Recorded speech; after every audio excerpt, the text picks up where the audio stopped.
Urtato in moto da un'auto pirata, muore nonostante i tentativi di rianimarlo dei medici del 118. La vittima è un ragazzo veronese di 27 anni che ha perso la vita in un incidente stradale accaduto poco prima delle 13. Il giovane percorreva in sella alla sua moto via San Massimo nel quartiere Fenilon quando è stato urtato da un'auto e gettato fuori strada. È sicuramente un episodio gravissimo, stiamo lavorando in più uomini per cercare di individuare quanti più elementi possibili, perché naturalmente se dovessimo riuscire a intercettarlo verrà immediatamente posto a disposizione dell'autorità giudiziaria.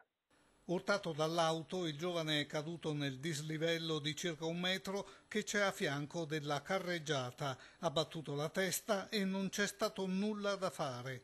L'auto, come dicevamo, è fuggita. Dei testimoni hanno riferito che si trattava di un'auto grigia. Gli agenti hanno rinvenuto frammenti dello specchio di una Opel Astra del 2004. Noi ci appelliamo anche alla persona che era la guida di costituirsi immediatamente, questo è l'auspicio principale. Naturalmente se ci sono anche altri testi che dovessero aver visto un veicolo di colore grigio con uno specchietto anteriore sinistro rotto, di chiamarci immediatamente presso il comando di polizia municipale al numero 045 80 78 828, è sempre attivo.